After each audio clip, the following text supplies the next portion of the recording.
नमस्कार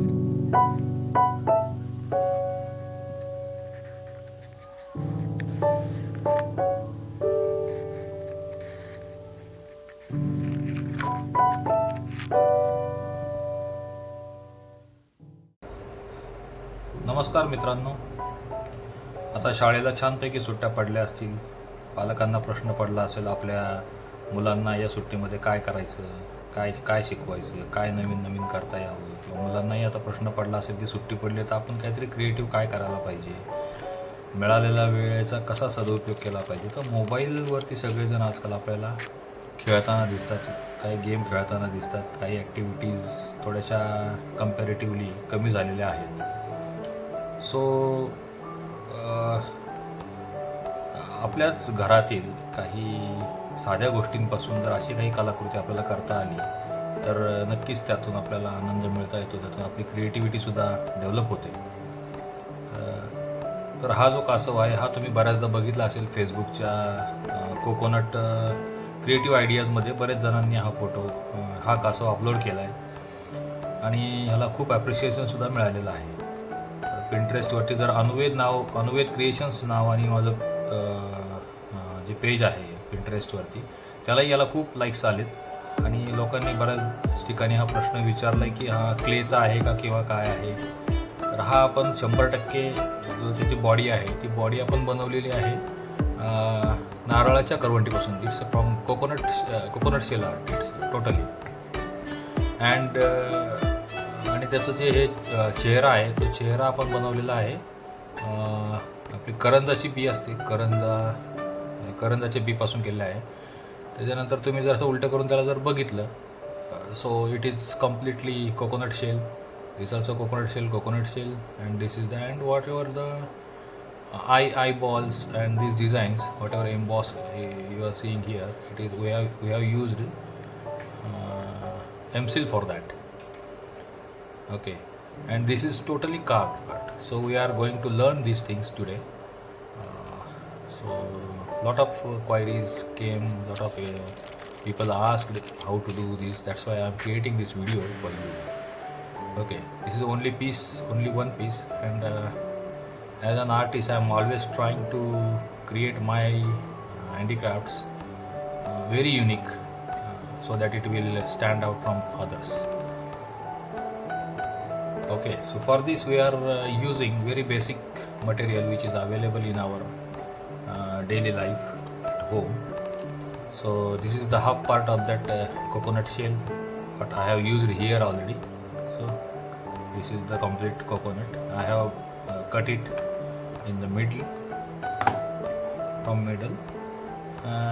This is a supporting coconut shell I have taken to create legs and all, tortoise legs, tail. Okay, very basic material we are going to use. This is the file for finishing we are using for this. Okay, this is one more file to finish the major big part like that, whatever cleaning and all. Okay, and this is the hacksaw blade. For cutting we are using the this coconut shell in the small parts, required parts. And this is the seed. This is called as a karanja tree seed. You will see this in a local area. On roadside tree is there. Road साईडला अशी झाडं असतात, त्याला करंजाची बी बोलतात याला मराठीमध्ये. So हे आपण याच्या चेहऱ्यासाठी आपण बनवलेलं आहे. मी जर बघितलं तर हे तुम्हाला दिसेल याचा शेप काय आहे. कारण ऑलवेज निसर्गामध्ये अशा बऱ्याचशा गोष्टी आहेत की ज्याचे शेप्स जर आपण नीट लक्ष देऊन बघितलं तर ते कशा ना कशाची तरी मिळते जुळते असतात. आपल्याला फक्त तो फाइंड आउट करायचं असतं की याचा वापर आपण कुठे करू शकतो. आणि जेव्हा आपण असा विचार करायला लागतो तेव्हा आपली क्रिएटिव्हिटी कुठेतरी डेव्हलप होत असते.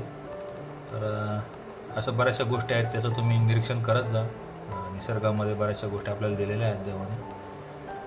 तर चला आता नेक्स्ट प्रोसेस आपण क्रिएट करूया त्यापासून.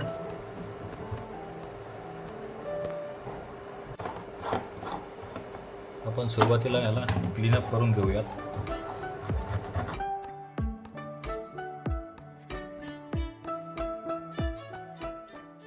तर अशा तऱ्हेनं आपली जी नारळाची करवंटी आहे ती बऱ्यापैकी क्लीन झालेली आहे आता. Well, we need to fix seat cover inside that portion. Okay, so that it will look like this. Okay, see this portion. Exactly जर सेंटर काढला तर ह्या करवंटीचा कोकोनट साधारण एवढा भाग कट करून घेऊयात, जेणेकरून बी याच्यामध्ये फिक्स होईल. राईट.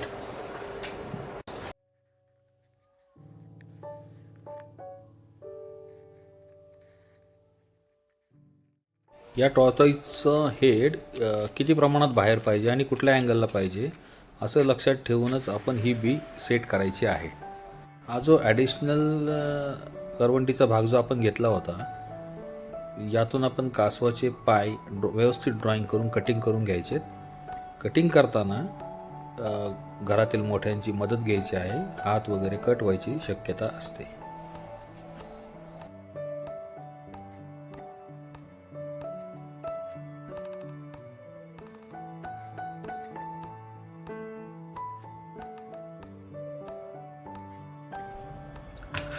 तर अशा रीतीने आपण ही 4 पाय रेडी करून घेतले. या शेपमध्ये आपण करून घेतलेले आहेत.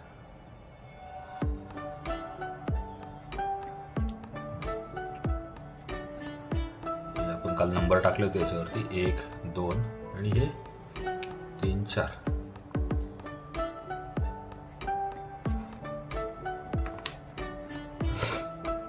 थोडंसं क्लीनअप करून घेऊयात.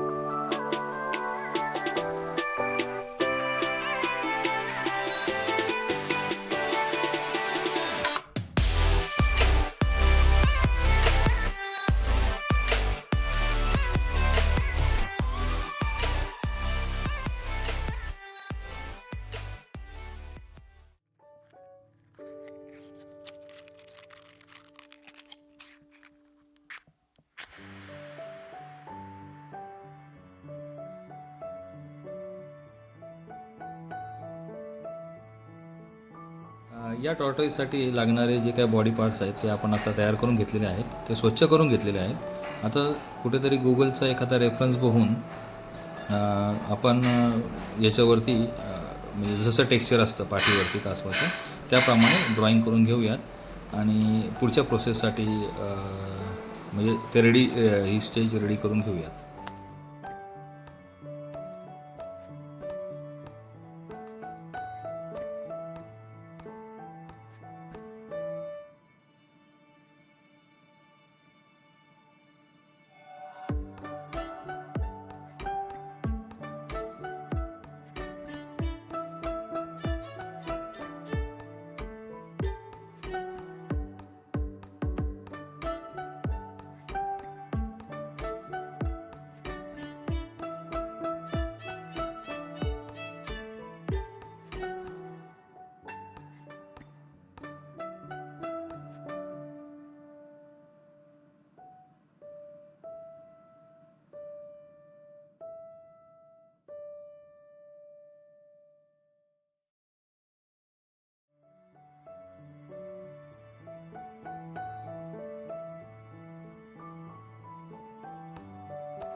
हे जे आपण ड्रॉइंग करून घेतलेलं आहे ह्याच्यावरती तुम्ही जाडसर असा जो पुठ्ठा असतो किंवा जाड पेपर असतो त्याचे पीसेस कट करून जरी चिटकवलेत तरी पण तो एम्बॉस इफेक्ट येऊ शकतो.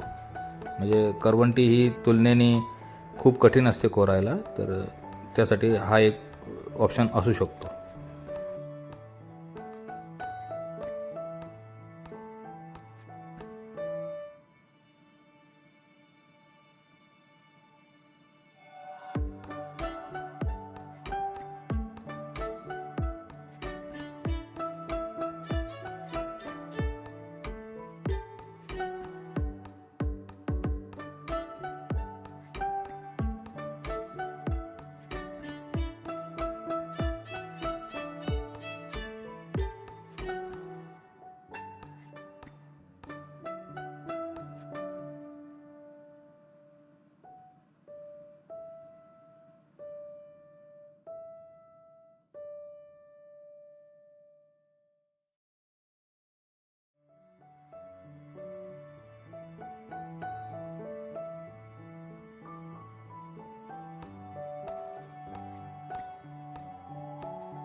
हे जे आपण ड्रॉइंग करून घेतलं होतं तर ह्या ड्रॉइंगवरती आपण एक्सो ब्लेडनी एक सरे मारून घेऊयात की जेणेकरून हे पुढच्या प्रोसेससाठी इझी होतं करवंटी कोरण्यासाठी.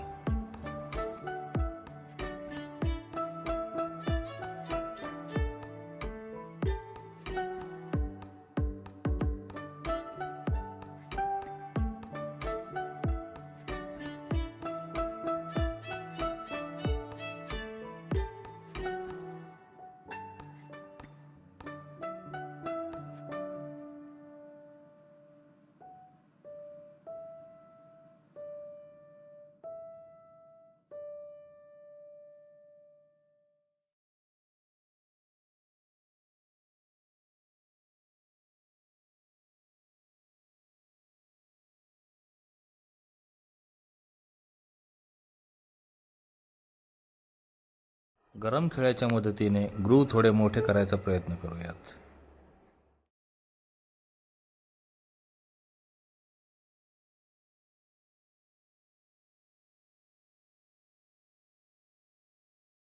ह्याच्यावर आपण थोडेसे एक खाचे मारून घेतलेले आहेत घट्ट चिटकावं म्हणून. नंतर ह्याला धूळ सगळी छानपैकी काढून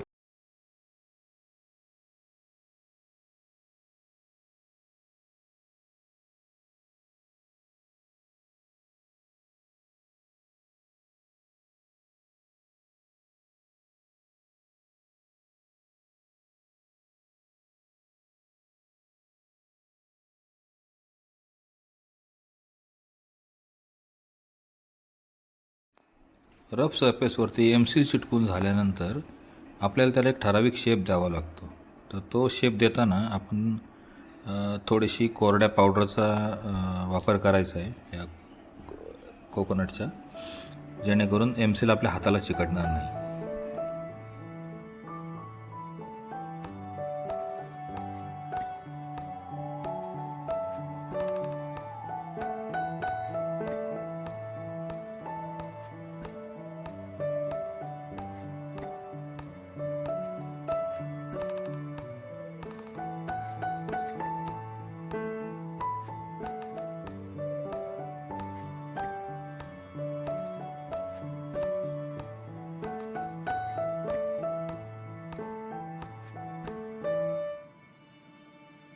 एमसील ड्राय झाल्यानंतर सँड पेपरनी त्याचं फिनिशिंग करून घेऊया.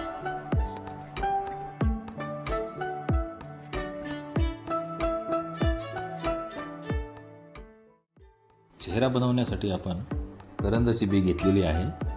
तर याच्यावरती आपण डोळ्यांचं मार्किंग करून घेऊया आणि त्याच्यावरती एमसीलनी छानपैकी काम करूयात.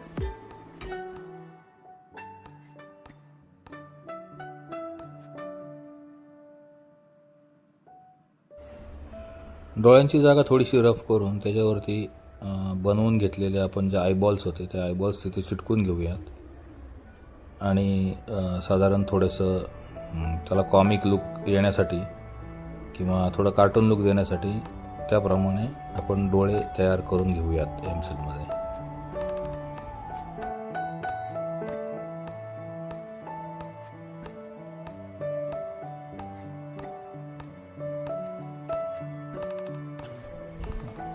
करंजा बीवरती डोक्याचा भाग करून झाल्यानंतर डोळे व्यवस्थित करून झाल्यानंतर आपण ठरवलेल्या पोझिशनला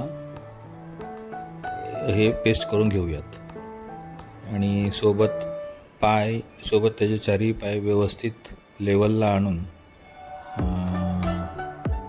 सुपर ग्लूनी पेस्ट करून घेऊयात. त्याला मजबूती देण्यासाठी मागच्या बाजूनी थोडासा भुसा टाकून सुपर ग्लू अप्लाय करूयात.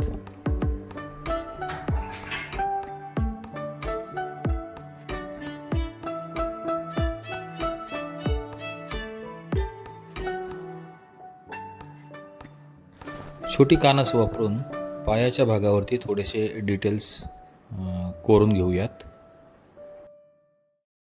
संपूर्ण फिनिशिंग चेक करून झाल्यानंतर आता आपला हा बेस तयार झालेला आहे आणि आता आपण पुन्हा भेटूया दुसऱ्या भागामध्ये कलरिंग मेथडसाठी.